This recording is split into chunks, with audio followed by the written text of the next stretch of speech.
Calvin George Scott, born September 3, 1959 and died on March 11, 2025, better known as Coco Tea, was a Jamaican reggae singer and songwriter. With his soothing yet powerful voice and distinctive sound, Coco Tea became one of the most influential voices in the reggae industry. His blend of roots reggae, dancehall, and lovers rock earned him a reputation for producing heartfelt and socially conscious music. He was not only known for his vocal prowess, but also for his ability to craft songs that resonated deeply with audiences. Net worth. Throughout his career, Coco Tea's music achieved both commercial and critical success, making him one of the more prominent figures in reggae.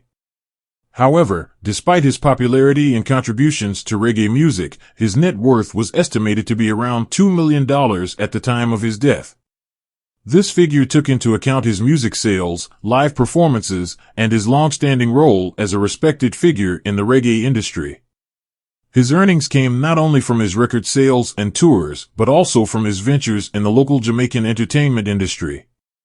While reggae artists were often subject to the volatility of the global music market, Coco Tea managed to maintain a steady presence on the international stage, particularly during the peak of his career. Early life. Born in the fishing village of Rocky Point, Clarendon Parish, Jamaica, Coco Tea was one of the most popular singers in Jamaica from the 1980s onwards, achieving significant worldwide success in the reggae world. Coco Tea's musical journey began in his teenage years.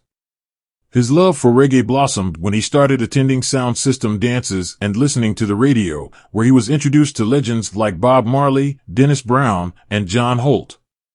The aspiring artist would often sing along with these tunes, developing his skills and refining his vocal delivery. He adopted the stage name Coco Tea, which was a nod to both his sweet voice and his Jamaican roots. It wasn't long before he started making a name for himself in the local music scene. Personal life. Coco Tea was married to Malvia Scott, and they had 8 children. Coco Tea was known for his commitment to raising his children, although he rarely discussed his personal life in the media.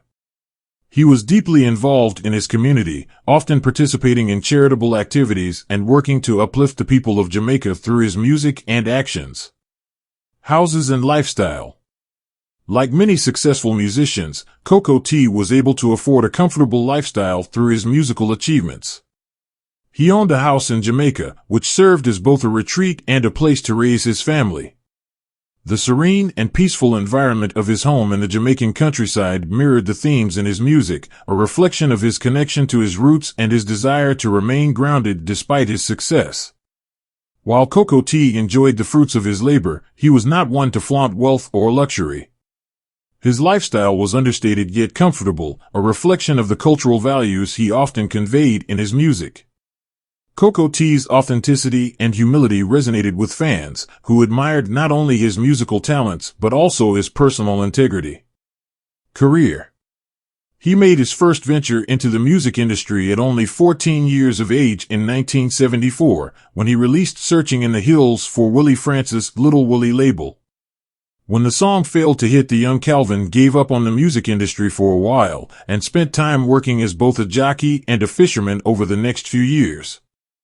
Unable to stay away for too long, he gained experience singing live on various sound systems before eventually finding his way to Henry Junjo Law's Volcano label in 1984, where he scored big hits with first Rocking Dolly and later I Lost My Sonia, under the name Coco Tea. From there his career continued to progress, leading to overseas tours and working with many other Jamaican producers. Some of his biggest hits of this period include Young Lover and Children of the Ghetto for the Jammies label, as well as Holding On in collaboration with Home T and Shabba Ranks for Gussie Clarke's Music Works. In 1990 he released the smash hit Rikers Island on the Mr. Do imprint, inspired by John Holt's 1977 song Up Park Camp, with reworked lyrics referencing the Rikers Island prison in New York City as a warning to young Jamaican immigrants of the time. He also voiced a version in combination with Nardo Ranks titled Me No Like Rikers Island, which featured on the 1991 Columbia/SME Records compilation Dancehall Reggae. His success continued into the 1990s, with songs such as Bust Outta Hell Again for Junjo, Tune and Four Jammies, as well as working with new producers such as Philip Fatus Burrell on Good Life and She Loves Me Now, and Bobby Digital Dixon for Moving On, Heathen and No Threat, to name a few. Many of these productions found their way onto albums released by international labels such as VP Records, Greensleeves, and Ras Records. By this stage, he had established himself as one of the top singers in the reggae world, and remained a favorite with fans ever since, performing at almost every reggae sunsplash. In 1997, he launched his own label, Roaring Lion Records, which achieved a good deal of success, releasing songs by some of the top artists on the island including Buju Banton, Louis Culture, Capleton, Cuddy Ranks, Sizzla, and of course Sweet Coco Tea himself. He gained notoriety in March 2008 after releasing a song titled Barack Obama on the label in support of the U.S. presidential candidate of the same name.